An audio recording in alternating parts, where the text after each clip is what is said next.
Hi Metalheads, willkommen zur METALHEADS FOREVER Show Nummer 615 am, was haben wir heute für ein Datum? 1.6.2023. Schön, dass ihr dabei seid zur ersten Sendung im Juni und zu einem, wir sagen, legendären Interview. Ich habe jetzt so Spaß gehabt, dieses Interview zu schneiden.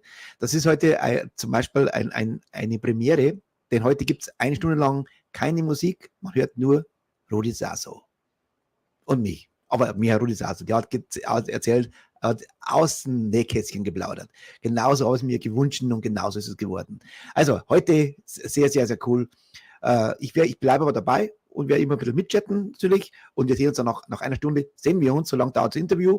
Und dann gibt es noch heute die Verlosung, ein paar neue Songs. Eine junge Band stelle ich heute vor. Sehr, sehr geil.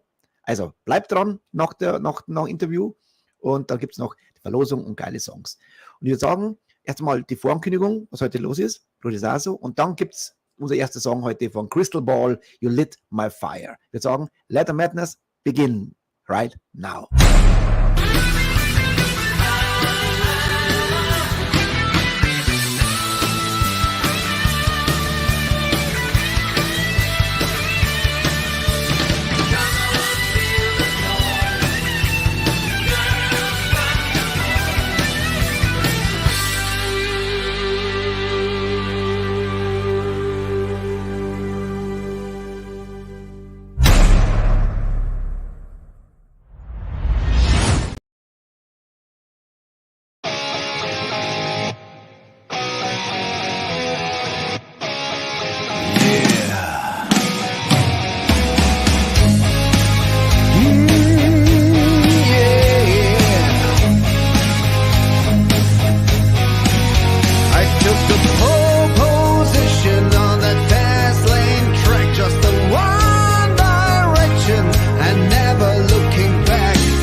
Crystal Ball, You Lit My Fire. Sehr, sehr geil.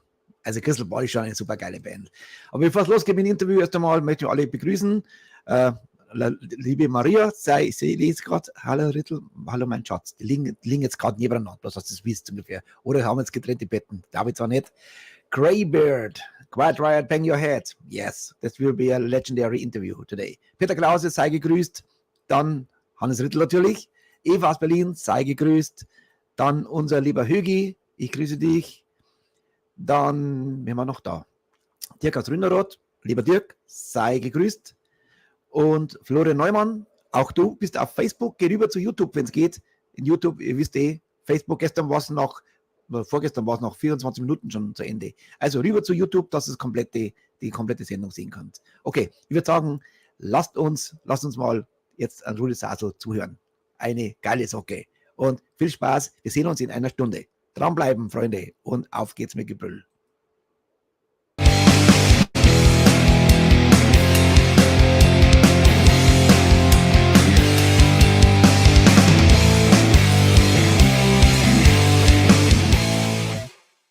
Welcome to the show, Rudy Sarzo. Hey Rudy, how you doing? Hey Richie, how you doing? I'm doing great. Waking up. I overslept today, which is very rare, but I did. It's 10 a.m. in Los Angeles and 1 a.m. in the Philippines. So thank you so much. Philippines. I'm in the Philippines, yes. Yeah. I think you're the first person I ever done a meeting from the Philippines. Wow. You see? Yeah. Rudy, it's impossible actually to ask all the questions I would ask you because we have a little bit time limit, but I try to get so much as possible out of you as a reminder. Rudy, when in 1989 I had 20 months in a nursery home. I was working there like a service, and the old people they changed my life because they always told me about the old times and they had clear eyes and teary eyes because they remember the old times. How is it to look back to an unbelievable career in metal music? But before you answer this question, give me a little bit walk the memory lane. How you became a metalhead? What was actually your trigger to become a iconic bass player? That's a good question. But regarding going down memory lane, I mean, my memory of the things that people ask me about, such as let's say when I first started playing with Randy Rhoads, that was 1978. It's about 45 years, and for some reason, I'm very connected to it. So it's not a very short walk. I mean, it's not a very long walk down memory lane because I believe it's always now. And I am very connected to my past. I'm connected to yesterday as much as I'm connected to 45 years ago because it still resonates with me. And it's very much tied into where I am today, now, at this moment as we speak. So going down memory lane to me, when we have a conversation like this, sometimes when it's a subject that it might not resonate in a very positive way, I get emotionally moved by it, whether it's negative or positively, because I have to go there in order to talk about it. So it's not just going down memory lane, it's being in memory lane. It's not like I send an avatar of myself down memory lane. No, I'm there. Yeah. Was bass your instrument always, or you started completely different? I started playing before metal, as we know it, existed. So I wouldn't consider myself a metalhead because metal did not really got me into playing music. It was the Beatles, and that was as unmetal as you can get. Of course, with time, they got heavier, and with songs like Helter Skelter, yes, that's pretty punk metal. I Want You So Bad, the guitar playing on that is beautiful. The melody of that song, that song is called She's So Heavy. It's like, wow, that's beautiful and metal at the same time. So of course, and then, from the Beatles, you get like the Who, very metal. As a matter of fact, they're like one of my biggest influences, John Entwistle, basically. But This was the next band as a question, yeah. whole, the whole band, the Who, their attitude, their approach to music, and their performances, they were a completely different band live than they were in the studio. In the studio, even if you listen to Tommy, the record, is very smooth sounding. There's no edges to it. Now, when you hear them live, even the bass tone live from the record Tommy, the album, to John and Whistle playing it, bits and pieces of what medley that they did of Tommy at Woodstock or the Isle of Wight. It's like, whoa, it's a whole different thing, So I really, really love the Who, because to me, they really embrace what the perfect balance of any group should have to sound a certain way in the studio, because traditionally, if you made a record, and I mean traditionally in the music industry sense of the way things used to be, you made a recording, and then it's up to the record company, not yourself, putting your song up on whatever social media outlet to have your music, Spotify or anything like that. I'm talking like a real record industry, and there you're competing with all the labels. So it has to be very formatted, because your music eventually has to get on the radio.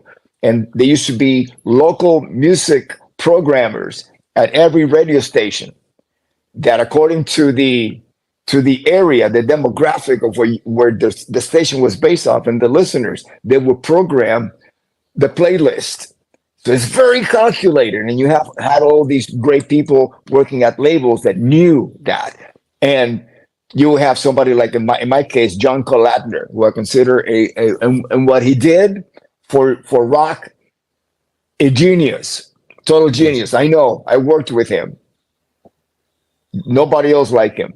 You have somebody like that going to studio and tell you, no, that's not right. That's not going to get on the radio. We need it to be this way and that way. And if you do not listen to him, it will be the difference between 1 million and 10 million.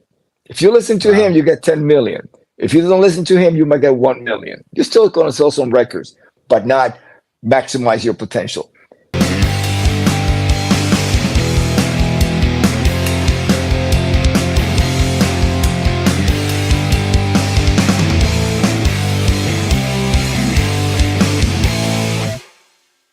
Things are very different now, but the ultimate outcome of what you're trying to do is to, first of all, be true to your art. Yes. And so maybe if you were more, let's say, if you were signed to a record deal and you were working within these parameters, maybe your art might suffer a little bit. That's why record labels will ask you for 3 or 4 singles. The rest of the 10 or 12 songs you're going to have on your record, it's pretty much up to you. So you can stretch out and do certain things, but give them always those 3 or 4 singles so they can go out there and get your airplay. Now, remember, back in the day, we used to tour to support an album. Mm-hmm. Now, most artists, especially the ones who are independently making recordings, they make a record or a new song so their agency can go to the promoter and say, hey, they got new music. Whereas it really doesn't matter, because the audience, especially if you're a legacy band, let's say Quiet Riot, we're right now touring in support of 40 Years of Mental Health, the album, the release of the record. And we mainly played just about the whole mental health record, some condition critical tracks from that album, some condition critical, and also we've added the new song that was released back in December of last year, because it's getting airplay, and we really enjoy playing it, and it's something new. Not the same old that I've been playing for the last, since 1983. And in some cases, like Slick Black Cadillac, that goes with me back to the Randy Rhoads era of the band when I joined in 1978. So it's so much different, but the outcome always has been, just like with any art form, be true to yourself and the audience will find you. Rudy, you mentioned 78. What would be the outcome if you was allowed to see Van Halen? Would be the same outcome? Because this was the reason you was declined. You couldn't see the show with Van Halen, right? And then I believe in destiny, because it's so many times, things that I've made the wrong decision, they come around, and by then I'm able to have the clarity to make the right decision. So I think eventually would it happen? Probably not in the same way, but I think, it's like if you're on the freeway and you're going from point A to point B, and you look at your gauge and you go, oh well, I need to get off the freeway right now and get some gasoline, because I'm running out of gas. So you go to the gas station, you fill it up right now. Eventually, what was going to happen in between point A and point B, you're not part of that, but it's still happening to other people who stayed on the freeway, right? And eventually, you get the gas and you get back on the freeway and wind up in the same destination that you had in mind. So your gasoline was Kevin DuBrow in this case? Well, the destination, no, actually, not only Kevin, but the destination was actually to play with Randy. Because of all the musicians I've ever played with, Randy, leading by example, was the most influential one I've ever had in molding me into the musician, the human being that I am today. Because music is just my art form to express my humanity. That's all it is. Foremost, I am a human being. And Randy was such an example. Because, he was the only musician I've ever played with that was born into a musical family. His mom and dad were music professors. And he could play classical and read sheet music before he was even in a rock band. So, I mean, he basically put Quiet Riot together so he could hang out and be at parties and, be with the other kids, hanging out. And so his musical integrity was beyond anybody else's that I've ever experienced. Because, if you take into consideration, and this is documented, you can look it up on the internet, with interviews not only from me, but from Sharon, talking about the fact that Randy was going to go back to school to get his master's degree in music, because that's what he really cared about. At the time that he was playing with Ozzy, he was going to do that. So, I've never met anybody who has so much integrity that stardom, that recognition did not really matter to him. What mattered to him was from the stardom was that realization that the validation that people were actually listening to his compositions and listening to his performance. So he felt that he had a responsibility to take all of that into the next level. Next question. Starting with the discography. Quiet Riot 2 from 78. You are on a picture, but you're not. Your bass is not on.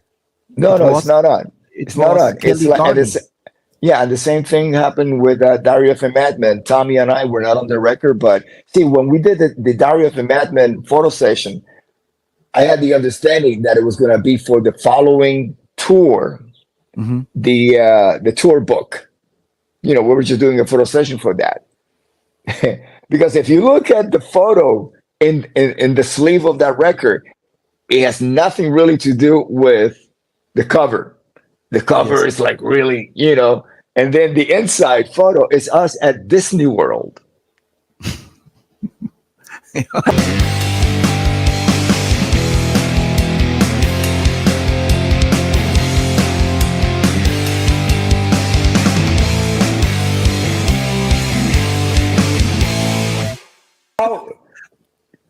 How much of a contrast from This is typical Aussie. But maybe Ozzy is unpredictable. So it is typical that it's so unpredictable to have a cover like the Diary of a Madman cover and us sitting outside, sitting in a Disney World on the stairs that leads up to the train that goes around, around the park. I tell you what, my first time I saw you on stage, not live, in front of TV. This was a magical evening because nothing happens before like this. Maybe you remember this day very well. December 1883, a rock popping concert in Dortmund, Westfalenhalle. Oh. Def Leppard, Iron Maiden, Judas Priest, Michael Schenker Group, Ozzy Osbourne, and Quiet Riot. And I saw you first. I said, "What the hell?" This was the I fell in love in your stage performance, and this was like that's why I fall in love in Rudy Sarzo, because this was done from this moment on. You was my favorite bass player. Because I never saw a bass player who was a showman actually to watch to see your life. You have to watch what you're doing because you have this never see before. And where did this stage performer came from? There was no role model from bass players like this. Later on, yes, we have Steve Harris, is iconic, the movements and stuff. But before, I never saw this before. Where this is, and you remember this night? Yeah, of course, yeah. I remember it was 1983, and our record had just gone to number 1, and things are planned. Mental health, yeah, and things for tours are always planned like months ahead. So we had a Judas Priest tour, which we did, and it was fantastic. I love the band. I love the people in the band. Everybody, by that time we had been touring a lot, opening up for different bands like the Scorpions. They were great. ZZ Top. They were very reserved. We did not get to meet them until the very last show in Hawaii with them. Loverboy, nice guys, but our lifestyles did not match, so we got kicked off the tour, and then we did Iron Maiden. They were great hang. Then we did Black Sabbath, again very reserved, and then Judas Priest. And on the first night before we went on stage, Rob Halford walked in and welcomed us on the tour and was incredibly gracious, and I learned a lot from that moment. Something that I have done from that point on when I became a headliner with Quiet Riot shortly after that.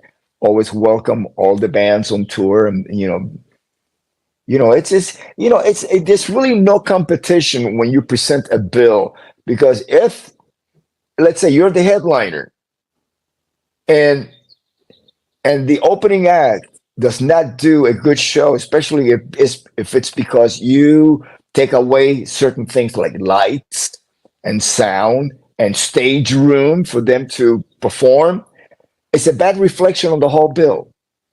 It really is. Yes. It's not going to be something up. And I know this because I've been a fan longer than I've been a professional musician. So as a fan, I knew things like that.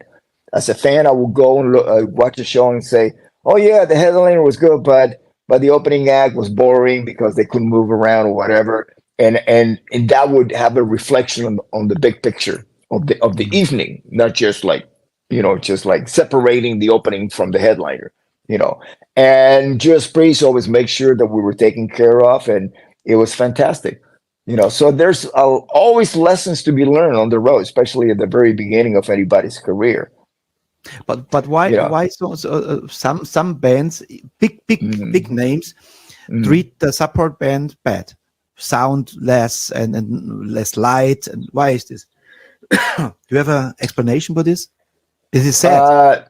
It just takes one or two individuals in the band to spoil the whole thing, but it's not really truly a reflection of everybody in the group. No, it might just be certain individuals, And then talking about my performance, this is something that happened to the bands that we were, what the 70s Sunset Strip band. And I'm talking about not only Quiet Riot, the Randy Rhoads version of the band, but also the, there was a version of Rat, there was a version of Motley Crue, I think it was called London before that. And, Great White was called something else, but Blackie Lawless from Wasp, he had his own band. So what happened is we in the 70s, as a matter of fact, Van Halen was the last band to get signed.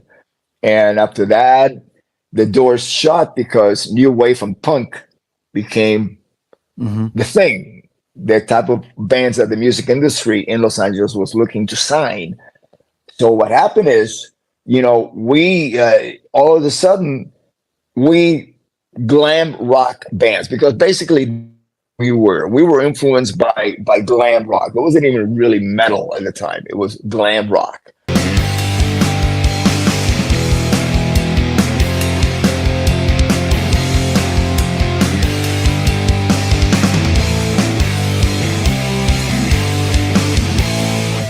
Glam rock. And, Bowie and Mark Bolan and Sweet. All of that. Yeah, the Sweet, all of that. That's what the 70s Sunset Strip American rock bands were modeling themselves after, including Quiet Riot. And then punk and new wave happened, especially punk. Because, new wave was kind of like poppy. There was no aggression or edge musically compared to punk. Punk was all just like energy, a ball of energy on stage, and the performance and the physicality of it, and the abandon. They were reckless and dangerous musically, because you were just waiting for that train wreck to happen, which was part of the sound, And at least I did. I took notice to this and say, hey, we cannot go up on stage anymore and be glammy rock, really kind of like, flair and blah, blah, blah. We have to be in your face, because that's a reflection. Music is a reflection of society. Art is a representation of society, what's happening all the time. Music was the original CNN. Whether it's classical music. You should do an audiobook, You should do an audiobook, because I would love to listen, because you are so passionate. This is unbelievable. You live this. Wow. I have a smile on my face all the time. I cannot stop smiling. Yeah. Rudy, yeah, so when you recorded Metal Health, do you have any idea what's happened? I mean, you record an album. You don't know what the outcome is. Is it a good album? Will the audience will it get it, the vibe? And then you open a can, the box of Pandora, or whatever you call it. You recorded an album which is a milestone in the metal history, #1 in the Billboard. Do you remember the moment you got #1? Yeah, I do. But I must go back to one of the questions that you raised in your you were telling me things. Did we realize it? What was going on? I had an advantage to the perception of what was going on. Now, Metal Health, the record, it was basically a continuation. Okay, Quiet Riot ceased to exist as a band when Randy left to join Ozzy in 1979. In between that, Kevin Dubrow put his own band called Dubrow. Mm-hmm. And at one point, right before I joined Ozzy, I started playing in Dubrow. And then I started living with Kevin. So I even, contributed to some of the ideas of the music. And then I joined Ozzy. Now, once I joined Ozzy, I'm on tour. And we have bands like Def Leppard, Motorhead opening up for us. I'm going over to England, seeing what was going on. We played in England. We actually supported Saxon in a European tour. This is with Ozzy in 1981. I did all of this in 1981, right? And then we go back back on the road for Diary of a Madman. We have all these upcoming bands like Starfighter from Australia. And we have UFO with us. We have Magnum. So I had a really, really clear sense of where things were going coming out of England. You know, the new wave of British invasion, when Ozzy was put in there as one of the, bands like Motorhead, Ozzy Osbourne, Iron Maiden, and so on, right? Okay. But what happened was Ozzy was really way ahead of everybody. As far as by the time we hit with Diary of a Madman, that was the biggest metal. It was basically the birth in America of the new wave of metal coming in, because Motorhead was not as big as Ozzy. They were supporting us. Def Leppard was not as big as Ozzy. Iron Maiden was not as big as Ozzy. I mean, we were doing volumes. We were doing like arenas every single night, packed, sold out, And so we kind of like, I had a really good perception of like, this is what's happening now. Maybe not in LA and the music industry. I'm talking about 41, 42 years ago, did not have, we didn't have social media, streaming, nothing like that. It was all local. If something broke locally in Los Angeles or in New York, it would spread to the rest of the country, And, but I knew what was coming. And what really made the huge difference was MTV. MTV broke the barrier, the local barrier. Now people were watching what was going on around the world. Bands from Europe, the UK, it didn't matter, from the US, Canada. There might have been some from South America, or bands like Loudness from Japan. So it became global, a global perception of rock and roll or whatever musical style you favored. It was global. It was not local based. But in by 1978, 79, 80, 81, when new wave and punk broke, there was no MTV. So it was really local based. So I had to because I just felt it.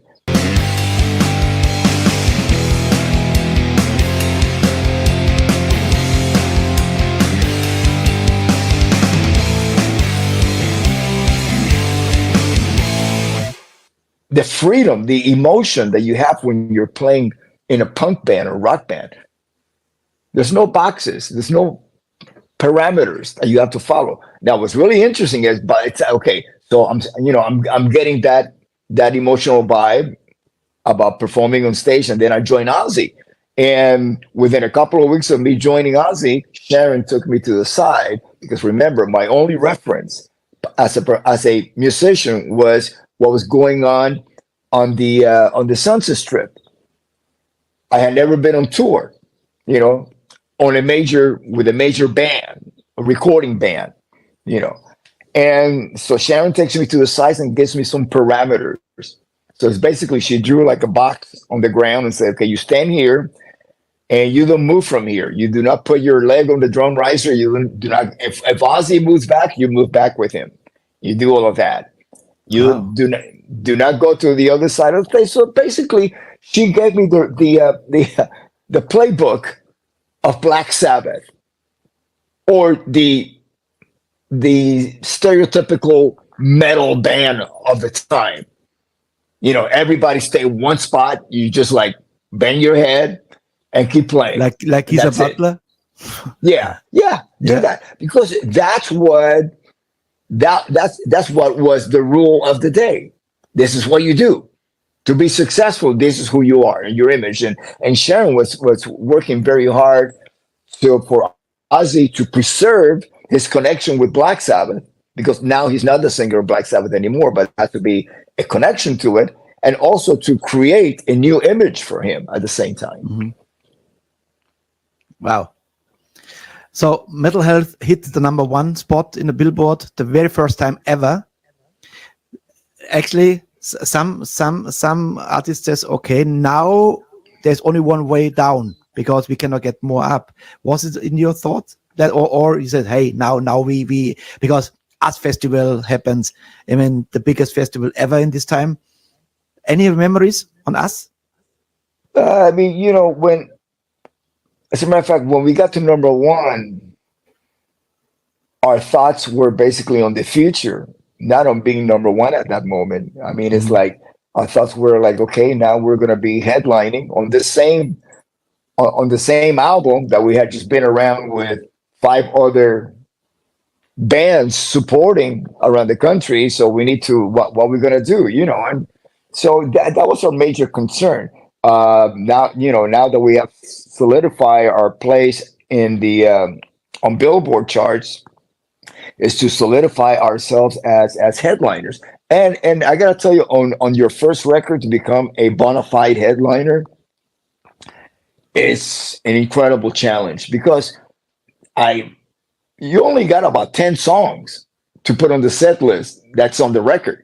So you got to dig out stuff that did not make it to the album, and start, maybe a couple of songs that might wind up on the next album, just like we did with Ozzy. With Ozzy, it was Blizzard of Oz record, the whole record, except for D, the acoustic piece Randy wrote.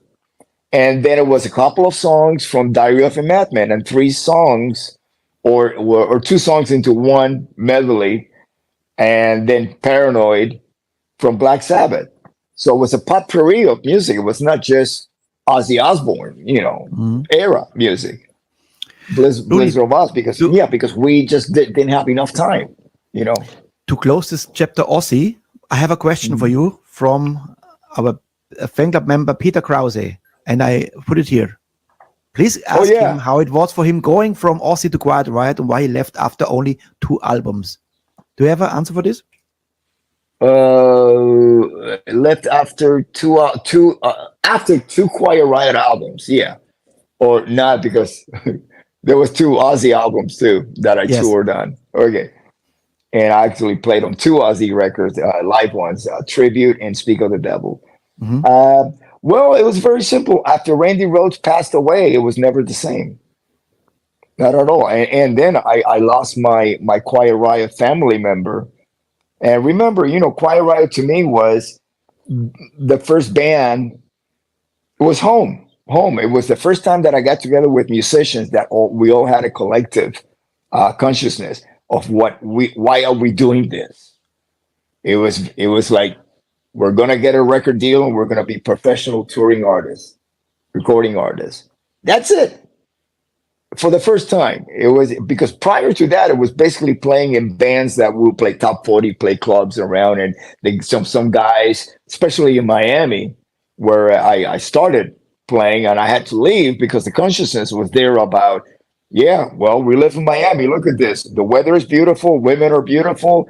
I'm gonna get me a fancy Corvette and a condominium, and you could do that being a club musician in Miami. I know a lot of guys that did, and then they wound up being drug dealers and got busted, and Mhm. the whole thing went down the drain.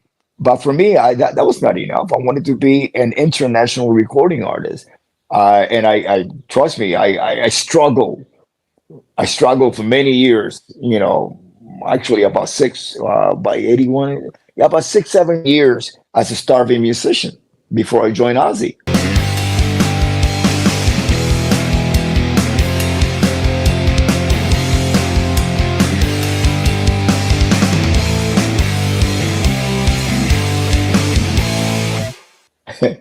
I just made it through the kindness of strangers.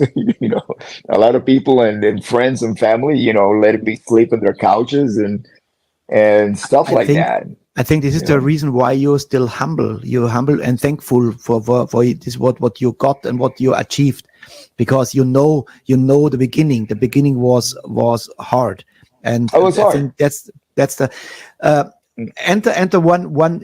I think Rudy Sarzo is for me always milestones, like the Quiet Riot, like with Ozzy. Let you say he opened the world for heavy metal in America. Then as unbelievable stars here on 8.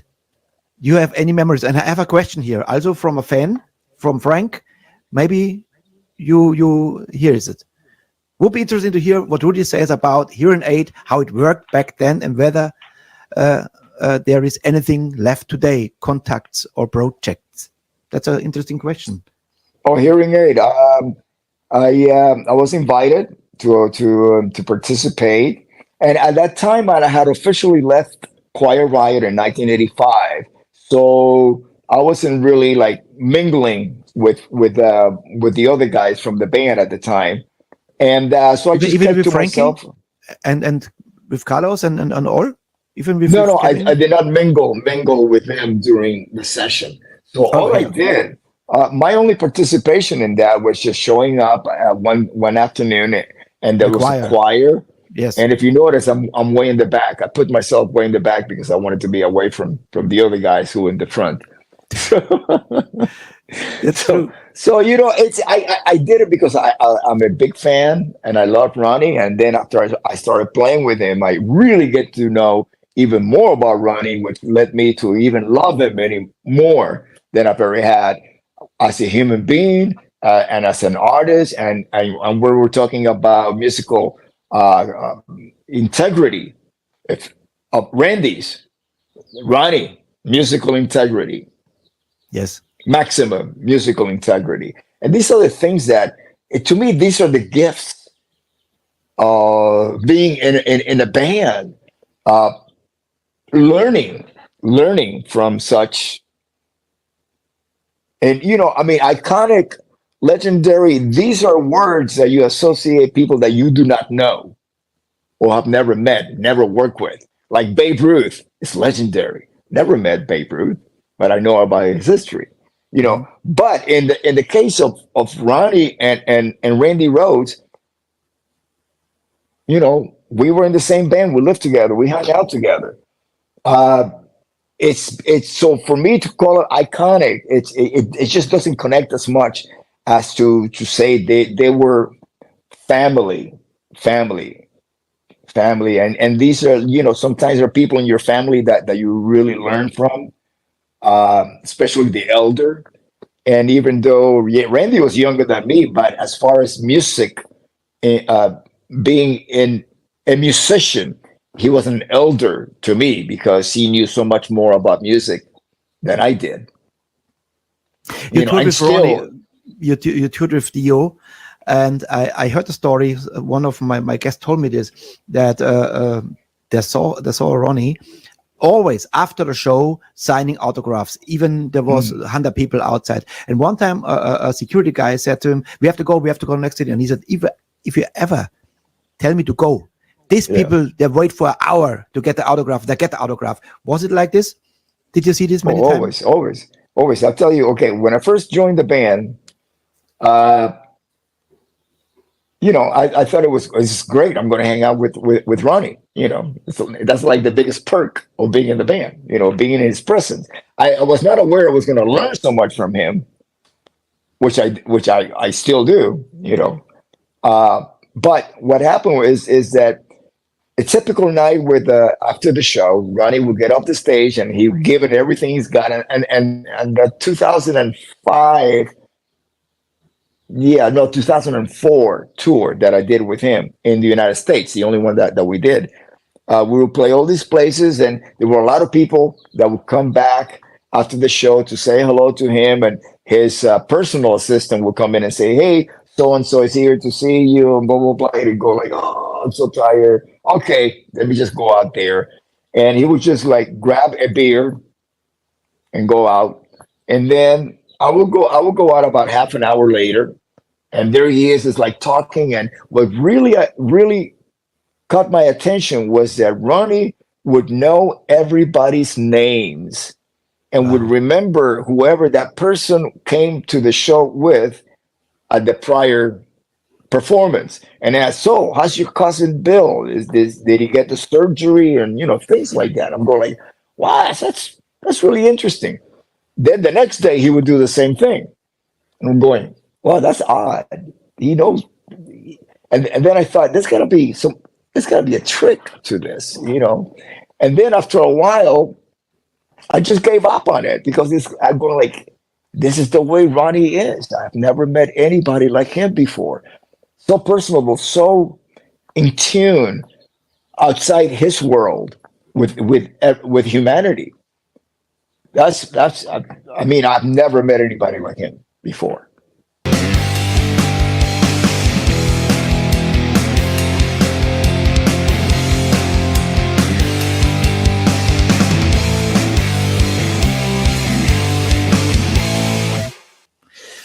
As a Whitesnake fan, I have to ask you this question: how this became a big part, like slip of the tongue and live at Donington? What a lineup!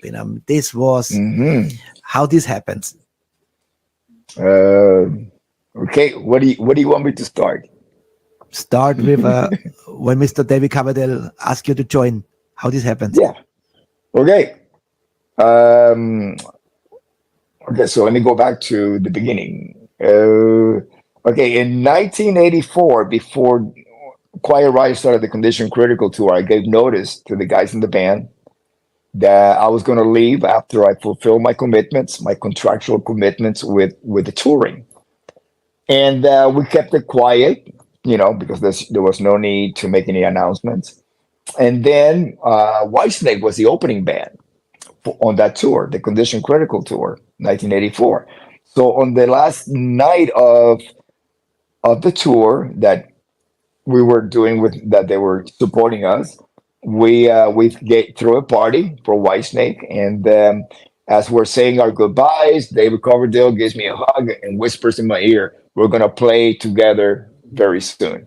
And I'm thinking, how does he know that I'm leaving the band? And eventually, a few months later, I get it. Tommy Aldridge and I already had left Quiet Riot. Tommy left Ozzy, and we came together and started putting together our own band, Mars. And it's in 1985, And then we get a phone call from Whitesnake management to come in, that they wanted to talk to us. So we went over to the office, and they offered, this is 1985, this is before the 87 record was recorded.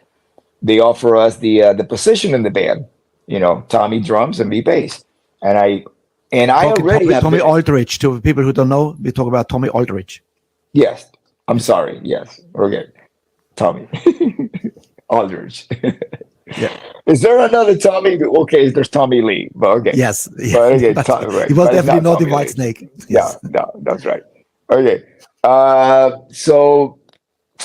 So let's see. So since I have been on tour with Whitesnake, I understood about the conflicts between band members, and so one of them was still there, and I thought, you know what, I'm leaving one situation to join another one. So I declined, and then eventually Tommy declined also. And we just, Tommy and I, we kept putting our band together, and nothing came of it. And then in 1987, we get a call from John Colabner to come down and make the video for Still of the Night. And then I walk in, and there's Adrian Vandenberg, who had already committed to joining the band. And he actually played the guitar solo on Here I Go Again. Mm-hmm. And then there was Vivian, who hadn't quite committed yet.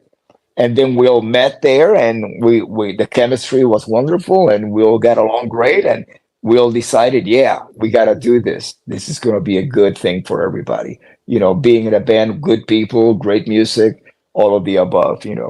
And that's how the whole thing came about.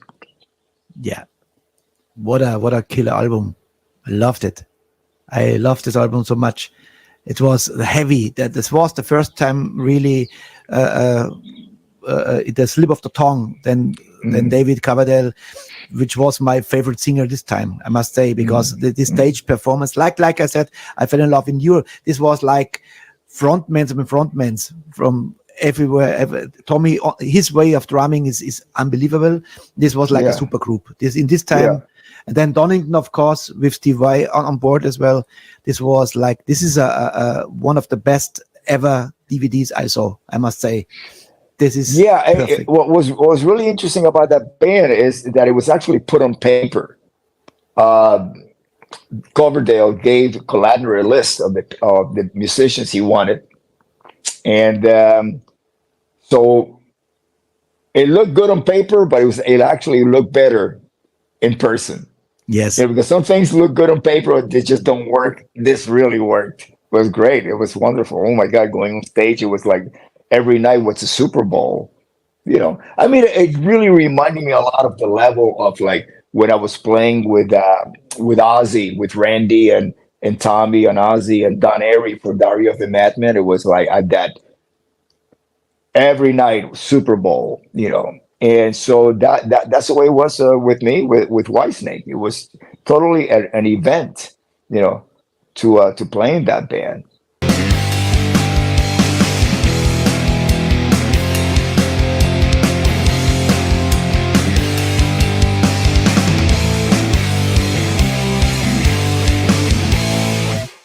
Going in the 2000s now, in 2007 you joined Blue Oyster Cult, also another big name.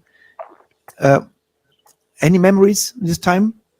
Yeah, I have a lot of great memories. You know, what's really interesting about that is that in 2004, I joined Dio. And so we were just touring as Dio. And we did one American tour. We used to do all the festivals in Europe and play the UK. And we even did a month in Russia. This is like 2005. And, you know, we were like really busy. And then Heaven and Hell happens. You know, the Black Sabbath band, but now named Heaven and Hell with Ronnie. And so Ronnie he says, listen, you know, I'm going to be touring less as Dio now. And so, but, you know, we still existed as a band. So I just so happened that I get a phone call from Eric Bloom from BOC. And he says, listen, you know, can you sit in for a bass player? We got these gigs coming up. And he sent me a list. And I'm looking at the set list. And I'm going like, oh my God, this is incredible songs. You know, every song is like either an FM staple or a top 40 hit. And so I started learning and, you know, we started getting along, you know, just like every time that I joined a band, you have to like adapt. There's a lot of adaptation you got to do, especially you have to respect what was recorded before, because especially, you know, you're talking about BOC that has a legacy dating to the 70s.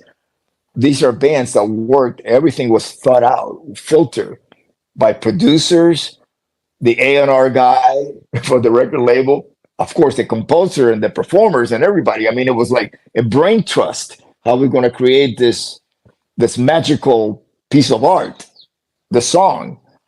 And so, you know, I got to respect that, you know. And then, you know, you start listening to the way things are being played currently, because you're playing songs that the band has been playing for like 20, 30 years, and they're going to give it a little, you know, they have to bring their musical knowledge. There are going to be certain ingredients in the music that were not there when it was originally recorded, you know. And so you listen to that, then you start like leaning towards that, and by the end of the day, it should sound reminiscent of the original recording, but also modern, a modern version of that. Yes. Very, very cool stories. I love to listen to you because you're storyteller. Yes, 2011 you play with Dio Disciples, which is not with Ronnie anymore. You played also with Geoff Tate's Queensryche. Unbelievable. Yes, I did. Was there a connection from the Heron 8? No, already? Not at all. Not at all. Even though Queensryche to open up for Quiet Riot in 1983.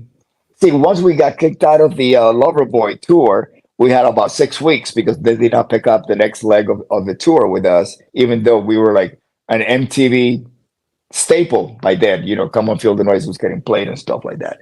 And but we just did not get picked up. So our agent scrambled and put together our own headline tour with Queensryche. They had just released an EP, The Queen of the Reich. Mm-hmm. And it's either Axe or Kick Axe. I always get confused because Kick Axe and Axe, you know, it's like a little bit too close, you know. But one of them was also the opening band on that tour. It just lasted like 4 weeks. And then we picked up the Iron Maiden tour right after that.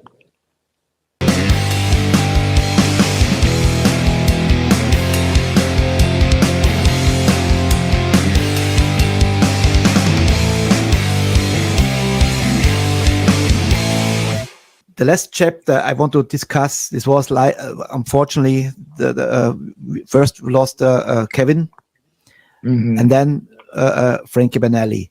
When Frankie passed away, did he talk to you before? I visited him twice before he passed away. The day before he passed away, that of course you have no idea that he's going to pass away the following day. He was at home with a hospice nurse, and he had the morphine, so he was pretty much out of it. So we didn't have much of a conversation. It's basically us, the people present there, telling him how much we love him and supporting him. And then the following day, and this is during the pandemic, his wife, Regina, made it possible for me to go and visit him. By now, he was on his deathbed. As a matter of fact, when I walked in around noon to visit him, the doctor came in and unplugged the life support. And so I stayed with him for about 5 hours, along with his wife and his daughter, Ashley. And he was fighting it. He did not want to let go, And then things got very emotional with his wife and his daughter and him, and I felt like they needed to be alone, so I left. And that's up around 5:30 in the afternoon, and then by 8 o'clock he passed away.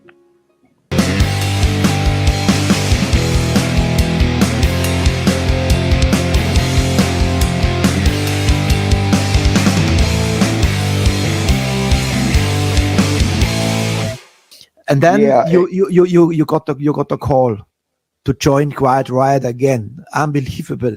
I mean, you might be getting a lot of stuff from Wikipedia that's not. So that's why I ask you to say what is fact and fiction, because you can get a lot of wrong stuff, and I want to hear from the horse mouth. There's a difference between a biography, which is a person who was there writing about what actually happened, and then Wikipedia, which is other people's perception and opinions of what actually happened. Yes. You never really see the person who they're writing about show up on Wikipedia and write the whole thing themselves. That would be a biography, which is not what Wikipedia is about. But it's okay, it's because sometimes it's close enough. It's close enough, but not exactly. And nobody ever tells you won because you were close enough. No, you got to score. You got to bingo, hit the goal. Yeah, not close enough. Well, that was close enough, but no. But anyways. That's why Loudwire always makes it fact and fiction. They say fact or fiction. It's not everything is true what you read, So 21 Riot. Not even everything is true when there's 4 people in the room and they're experiencing something. Yes, it is your own personal truth of your reality, what's going on. But then I will have to get into quantum physics to explore more of that. But I'm not going to, because that's a whole different conversation. So going back to me, rejoining Quiet Riot. Well,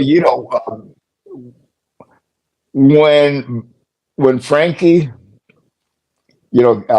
accepted that there was that moment in his life that he might not make it, he asked Regina to ask me to come back to the group. And I say the possibility of not making it, because Frankie fought it all the way, like I mentioned before, and he always thought that he was going to return to play, And so actually it happened within about a week from Frankie's passing that I got together with Regina because, we're neighbors. So I can drop by and see how she's doing, And this is before I rejoined the band. And then she asked me, she said that that Frankie Banali, Frankie, her husband, wanted me to return to the band. Now, at the time, this is right in the middle of the pandemic because Frankie passed away August 20th, 2020. So I had been playing with the Guess Who, and there were a lot of shows that had to be postponed and rescheduled for 2021. So I was already committed to these shows in 2021. So I told Regina, look, I cannot at this moment confirm my return to the band because I have this prior commitment, and I have never walked away from a band. I have had offers to join bands in the middle of tours, and I've never done that because it's part of my musical integrity playbook.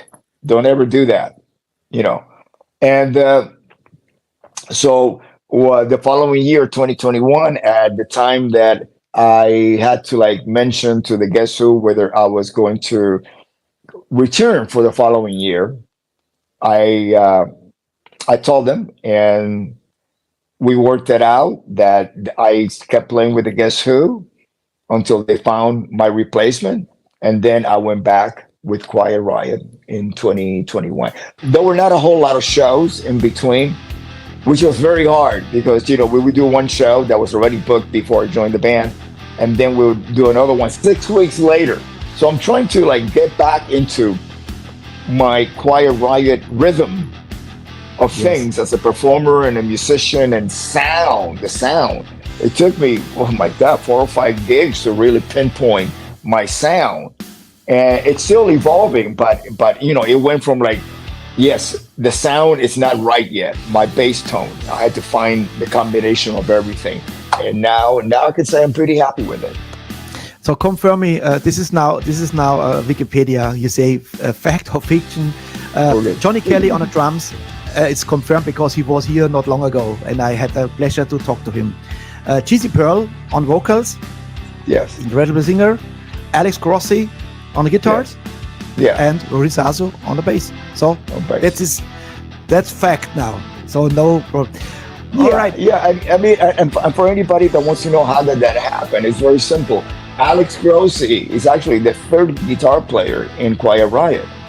Number 1, Randy Rose. Number 2, Carlos Cavazo. And Alex Grossi has been in the band for over 20 years now. He was handpicked by Kevin DuBrow and groomed on all things Quiet Riot for all those years. And then when Frankie joined the band, the same thing. And then Jizzy was picked by Frankie to join the band. And I know this for a fact. Kevin was a fan of Jizzy's band, Love Hate. And also Kevin is the one that brought in the first time I ever heard Typo Negative. He brought the CD in the bus and says, check this out. And he would just keep playing over and over again. So Frankie is the one that picked Johnny Kelly to be in the band. So I stepped into a band that those before me had already approved and worked with them. So to me, it's I have to respect that, and to be honest with you, I love playing with Alex. So what is in the pipeline for all Quiet Riot fans? What is in the pipeline? Is the album coming? What's going on? Well, we released the new song, Can't Hold On. That one has Kevin and Frankie playing on it, in addition to Alex, who actually co-wrote that song with Kevin and myself. And we have songs in the can, but nowadays the business is not the way that we look at it from legacy bands that have been around for over 40 years.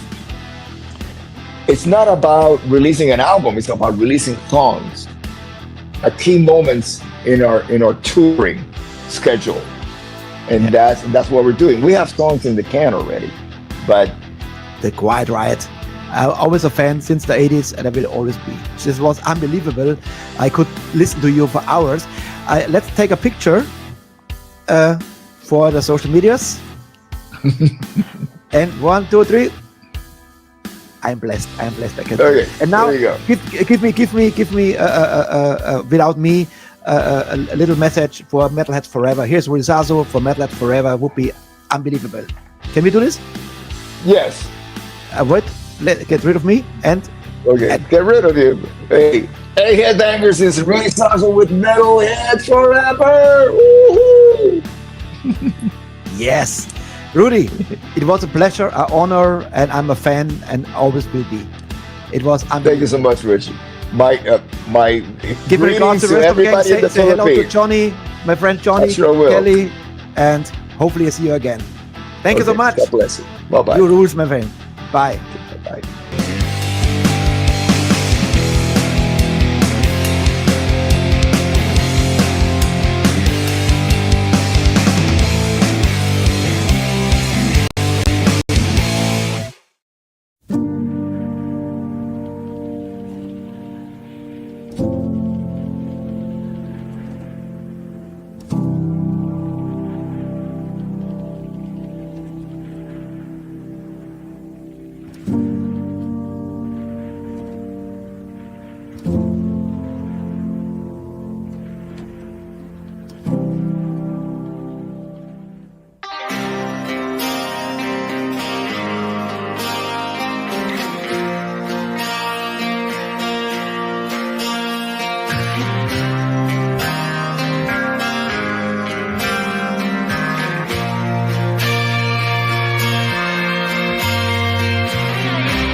Remember the touch, get her to feel.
Metalheads forever.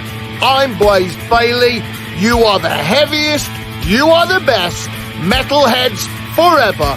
Probably the best metal show in the world.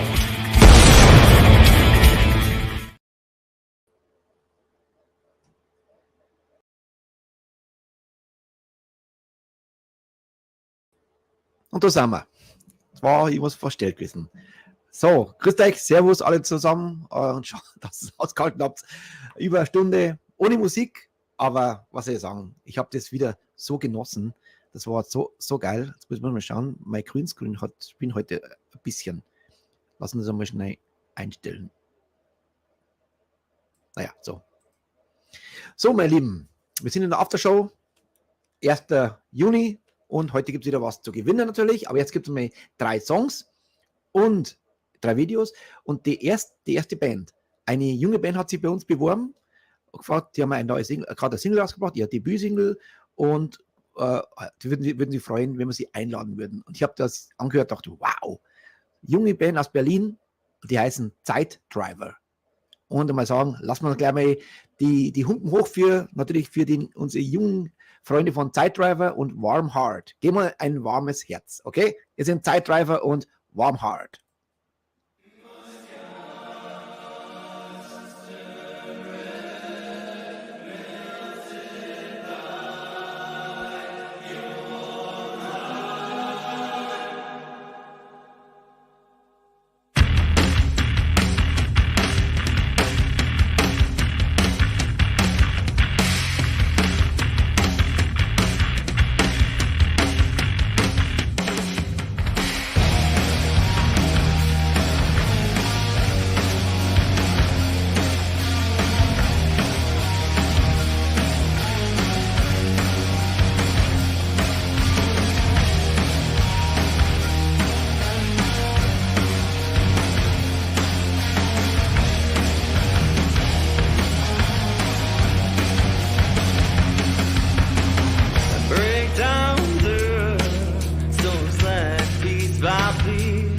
Okay.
Seit Januar. Ich habe schon oft gesagt gehabt, ich liebe es, wenn junge Bands den Vibe der 70er haben. Geil.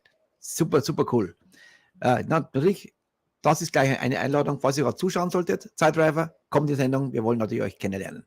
So, weiter geht's mit einer Band, die werde ich mir auch natürlich schauen, dass die kommen von Pride and Joy, und zwar Later Sons, Hometown Girl. Here we go.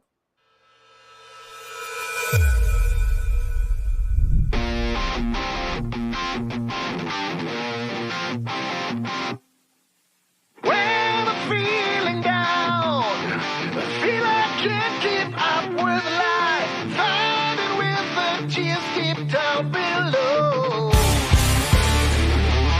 I don't make the frown, 'cause you're the one who won my stride. Put me in the game again when I'm feeling down. I wanna feel day and night, no time to wonder, see the light of love. Of love. Wanna walk this way with you. Come on back and stay. Hometown girl, hometown girl. Wanna try to make my best to hold you now. Hometown girl, hometown girl. Just wanna stay with you, it's all just love. It's perfect love.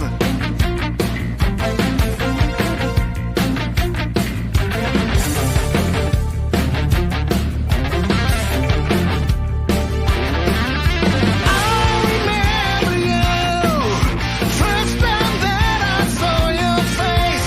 Simple could not deal with such a charm. Ooh, if I only knew how to talk is such a grace.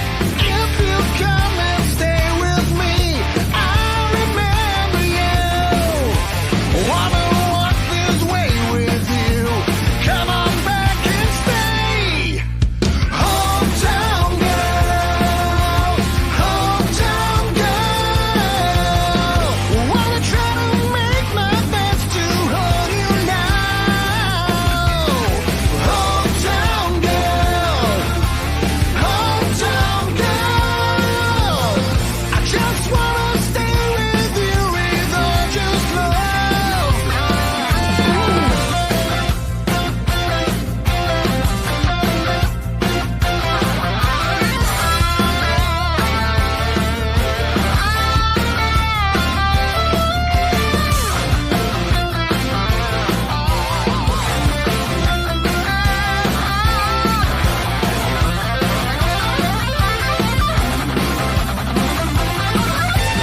Wanna walk this way with you. Come on back and stay. Hometown girl, hometown girl. Wanna try to make my best to hold you now. Hometown girl, just wanna stay with you, it's all just love. It's perfect love. You're my hometown girl.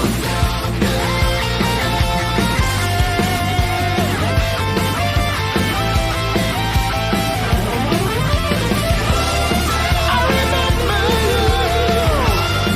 If only you.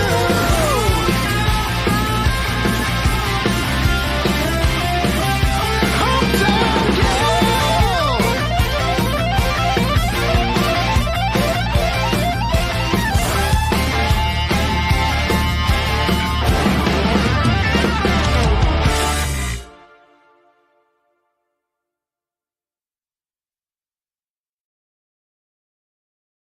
Sehr, sehr cool. Die machen also viel gut Musik. Gefällt mir. Wäre man natürlich, ist auch auf meiner Wunschliste, genau wie die nächste Band. Das ist schon ein anderes Kaliber. Der Halo-Effekt. Das ist natürlich schon ein Kracher. Und mal schauen, ob wir sie reinkriegen. Auf alle Fälle, das sind jetzt alle Songs, die Later Sons und der Halo-Effekt, die waren die Snippets of the Week von der letzten Sendung. Übrigens, die nächste Sendung kommt am Montag. Und für alle, die es jetzt nicht wissen, morgen ist keine Sendung mehr. Ne? Ab dem Juni haben wir nur noch Dienstag, Mittwoch, Donnerstag. Und morgen habe ich frei. Morgen mache ich mal gar nichts. Morgen werde ich mal mich um meine Frau kümmern. So schaut es aus. Jeden Tag schneiden und machen. Morgen machen wir gar nichts. Und Samstag da wieder volle Power für die neue Sendung. Die neue Sendung am Montag natürlich, um 8 Uhr früh wieder. Oder vielleicht sogar schon früher. Mit Twisted Sister Doro mit der super geilen Geschichte dabei. Und ganz, ganz geil, der 1984er Monster of Rock Erinnerungen. Das wird mit Sicherheit auch sehr, sehr cool. Also Montag einschalten. Und ja, weiter geht's aber trotzdem nochmal. Jetzt mal mit der Musik. Und dann machen wir schon Verlosung. Gibt es wieder 5 Sachen zu gewinnen. Geile Sachen. Und dranbleiben. Und ich grüße mal alle, die jetzt neu sind. Also, brauche ich gar nicht so schnell machen. Der Ralle hat sich eingeloggt. Servus, lieber Ralle. Die Nadine hat sich eingeloggt. Servus. Greybeard in USA. Greetings. Dann Girolamp. Hi Boys, hat er geschrieben. Sehr, sehr cool. Girolamp. Dann der Frenji hat sich eingeloggt. Servus, lieber Frenji.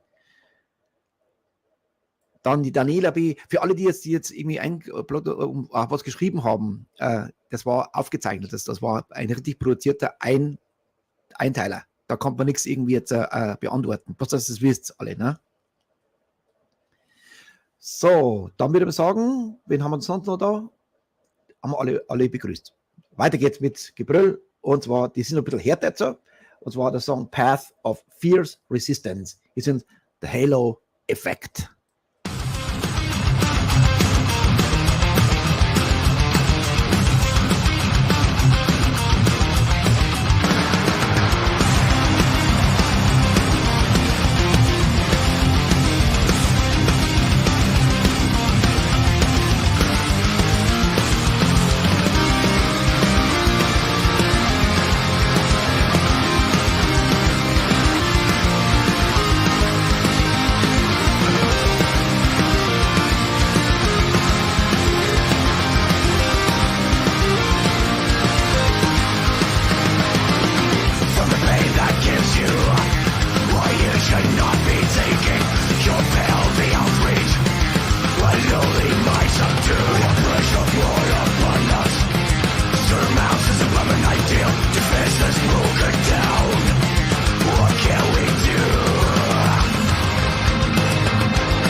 Jawohl, sehr, sehr geil. Das schauen wir, dass wir das reinkriegen.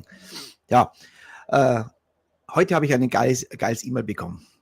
Eine weitere Zusage für einen Knaller. Kann ich gleich sagen. Ich habe sie noch nicht gepostet, weil ich jetzt noch warte, wann wir jetzt das Interview machen. Also ich schätze mal am Wochenende, weil ich mich gefragt habe, wann wie.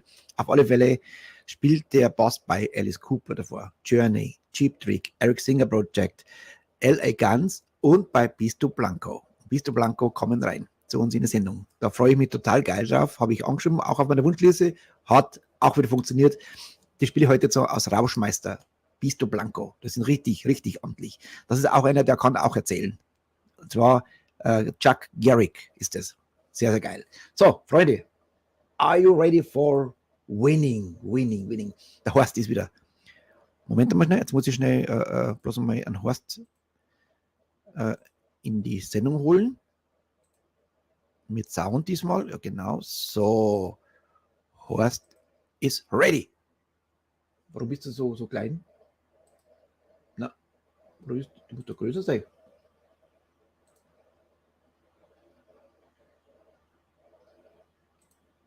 Also heute mag das nicht irgendwie.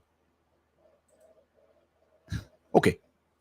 Wird nicht größer. Heute spinnt mein Ding ein bisschen da, habe ich das Gefühl. Macht aber nichts. So. Einen ersten Gewinn gibt es heute von Wichita Falls. Und wer gewinnt was von Wichita Falls? Eine CD. Horst. Wieder volle Hütte. Jeder kann wieder gewinnen.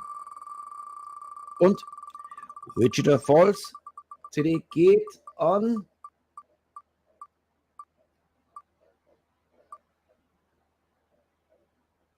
Susi und Klaus. Jawohl. Susi und Klaus. Gratulation. Und hier ist der Song. Mit der Quest.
Besten Dank an Wichita Falls fürs Fanpaket, super cool. Danke natürlich danke an alle Bands, die uns was schicken, sehr geil.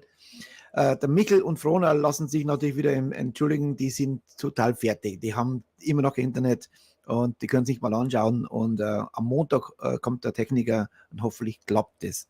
Ich habe mit ihm heute geschrieben, der ist fertig, dass er sich das nicht angeschaut hat. Das ist für den ja furchtbar. Also lieber Michel und Frona, falls ihr doch mal sehen solltet, wir denken an euch und ja, geht mal schon ab bei der Verlosung.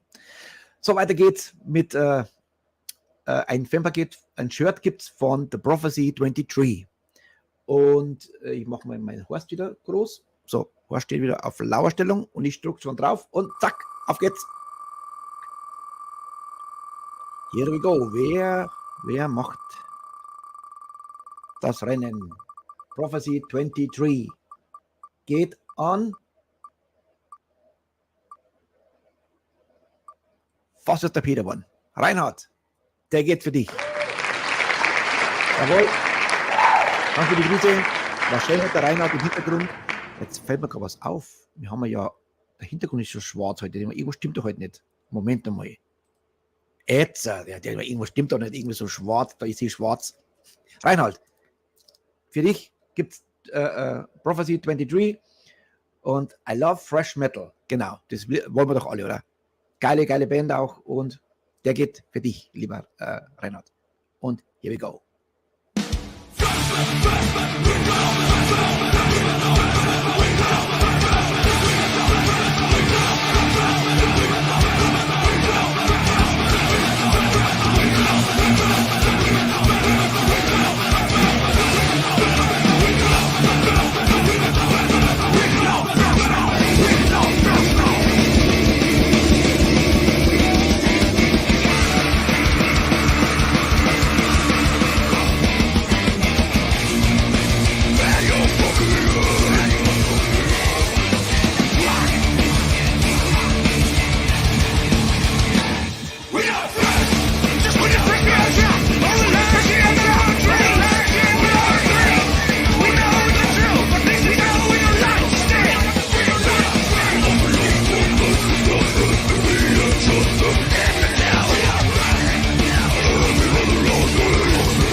Sehr, sehr geil. Da setzen wir mal, wie meine Liste ausschaut. Alles vorbereitet immer. Ja, liebe Prophecy 23, danke euch auch für das Fanpaket. Und natürlich, der Reinhard wird sich freuen. Die machen richtig Attacke. Ob wer die Band noch nicht gesehen hat oder wer zum ersten Mal hier zuschaut, dieses Interview findet ihr auch bei uns in der Library in METALHEADS FOREVER, die Rockcast Show. Einfach in die Playlist reinschauen und bei METALHEADS FOREVER, die Rockcast Show schauen. Irgendwo findet ihr natürlich dann Prophecy 23. So, der nächste Gewinn kommt von Final Error und zwar eine LP. Genau, für unsere Vinyl-Freunde. Final Error gibt es eine Vinyl. Und ich würde mal sagen, Horst, are you ready? Der Horst Jojo. Da drücken wir drauf. Und wer gewinnt? Final Error. Wir machen wieder ganz schön Attacke. Härter, jawohl. Wer gewinnt für ein Vinyl? Und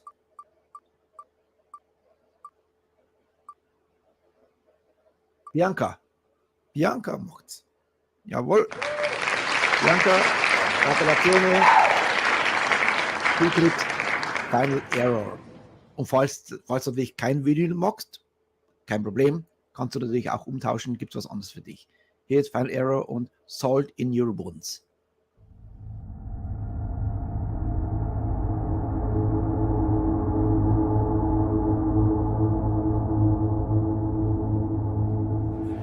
Unser nächster Song, Salt in Your Wounds. Salt in Your Wounds.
Das war live. Final Arrow, danke fürs Fanpaket und ganz liebe Grüße an die Bianca. Und wie gesagt, falls du keinen Vinyl hast oder kein Blattspiel hast, kannst du dich gerne umtauschen. So, und jetzt gibt es was zu gewinnen, und zwar ein Paket aus Autogrammen und Sticker. Genau, da hat die Freundin irgendwas Schönes zusammengepastelt. Also, und würde mal sagen, der Horst, ich mische mal schnell nochmal. Ich zeige es mal, dass das gemischt wird. Seht, es wird wieder gemischt, mischen und groß und drauf drückt. So. Schau mal, wer Paket mit Autogrammen und Stickers kriegt.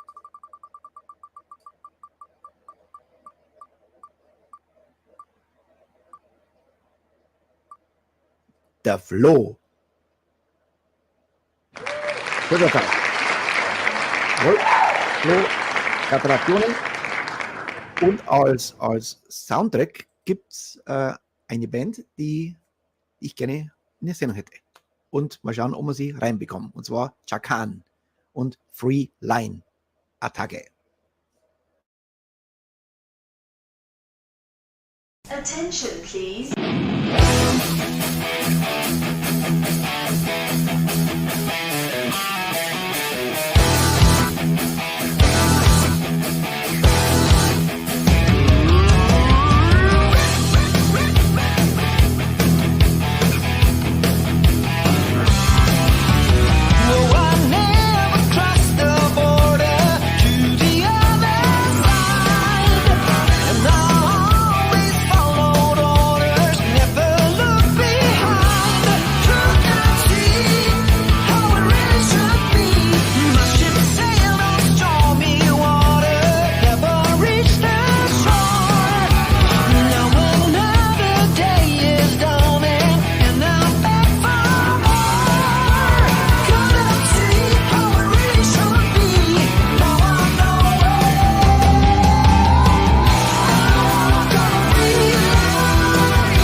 Ja, auch sehr viel gute Musik. Chakan, sehr, sehr geil. Aus dem Hause Pride and Joy. So, der letzte Gewinn für diese Woche und der erste im neuen Monat kommt von Witchbound. Genau, eine CD gibt's. Und mal schauen, wer das drin macht. Horst, are you ready? Und auf geht's.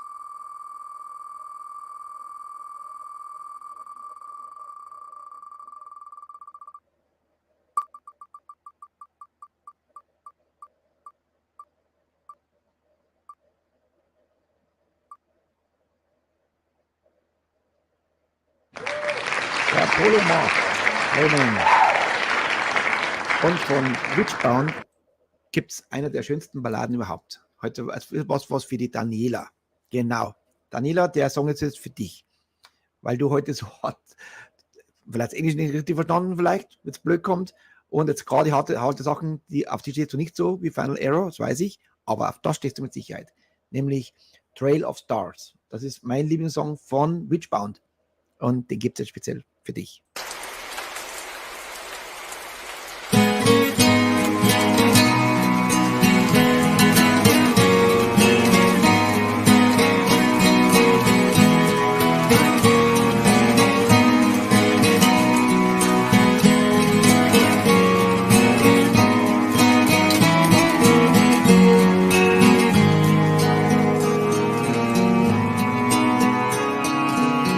So many days I travel through the wildness. So many miles I walk from east to west to search the truth and overcome this blindness and lay my weary head to rest. I climb the mountains and cross the deepest rivers. Through darkest forests I wandered all alone. On the trail of stars, surrender to your heart. As I follow the signs, my feet are burning. For our saint leads the way, we'll never go astray. And the wheel of fortune keeps on turning.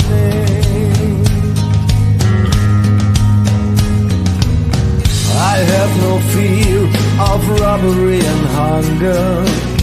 A guardian angel is walking by my side. With every day, my faith is getting stronger. It gives me strength in deepest night. The wolves are howling, the storm is coming closer.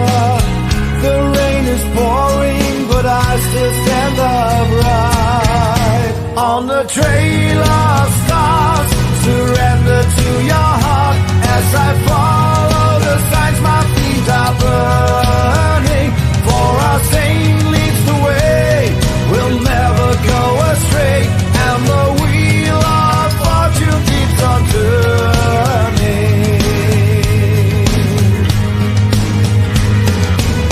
I climb the mountains and cross the deepest rivers. Through darkest forests, I wander all alone. With every step, I vanish in the distance. And now I wonder, will I ever come back home? Come back home.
Ja, Love and Memory, Lee Tarrant und Martin Winkler. Ja, sehr, sehr geiler Song. Geht echt unter die Haut. Super cool. Ja, ich habe jetzt, eigentlich habe ich gar nicht frei, wenn ich jetzt ehrlich bin. Ich habe das Wochenende viel zu tun. Ich habe 2 Interviews mit Bisto Blanco und mit Billy Sheehan das Wochenende. Das wird richtig geil. und natürlich die Sendung vorbereiten. Nur morgen mache ich frei. Deshalb ist jetzt schon für mich Wochenende. Ich wünsche euch alle einen schönen Freitag und natürlich und ein schönes Wochenende dann noch und seid wieder dabei. Am Dienstag haben wir nämlich gleich 2 Bands. Dienstag kommen erstmal Gaupa und danach kommt Since April. Da wird sich die Vanessa freuen in München. Das sind so Melodic Rocker aus München, Since April. Danach gleich. Also das wird auch öfters passieren, dass jetzt viele Bands noch, also jüngere Bands, in die Aftershow mit einlade, dass man da auch noch kennenlernt. Also wir haben zwar weniger Tage, aber vielleicht genauso viele Interviews. Also freut euch. Nächste Woche wird wieder sehr, sehr geil. Gaupa als erstes und danach Since April. In diesem Sinne wünsche ich euch jetzt eine gute Nacht. Wenn ihr krank seid, werdet wieder gesund und am besten werdet gar nicht krank. Danke fürs Zuschauen. Danke, dass ihr lange ausgehalten habt wieder. 2 Stunden haben wir es geschafft und bis Dienstag bin ich wieder, oder Montag seht ihr mich eventuell um 8 Uhr früh, wenn ihr Bock habt. So, am Dienstag wieder in alter Frische um 20 Uhr. Servus und gute Nacht. Und hier sind Bisto Blanco, I Rise. Und auf die freue ich mich natürlich bald ihre Sendung zu haben. Und in diesem Sinne, ciao, servus, gute Nacht.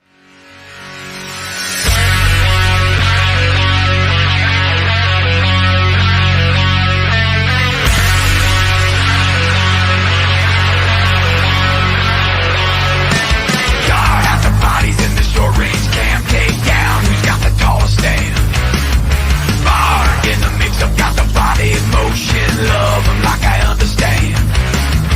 I'm on the jump back from the wicked motion, living just to kill the ghost. All the babies at my feet, they get inside me. Each of them I like the most. My mojo echoes to the king within. The fuse is lit, busting out of my skin. Now I rise.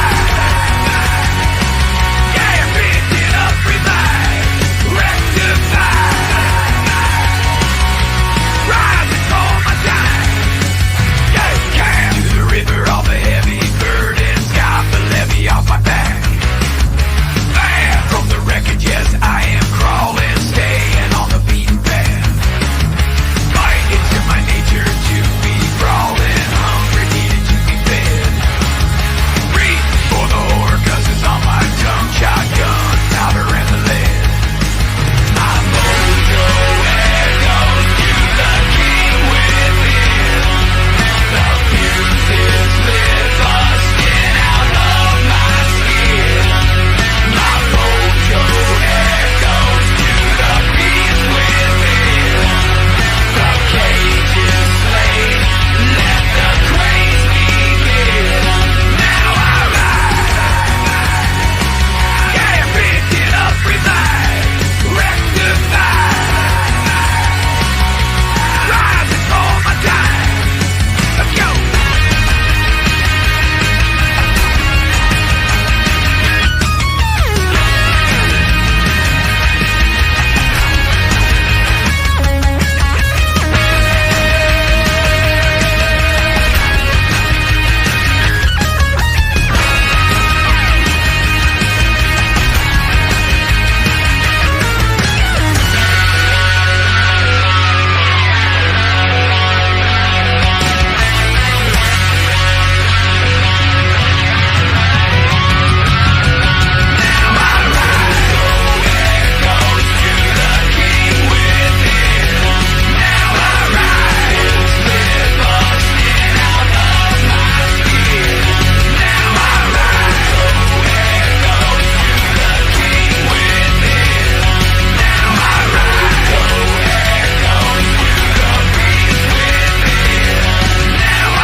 Neu, die METALHEADS FOREVER Rockcast Show Spotify Pre-Release.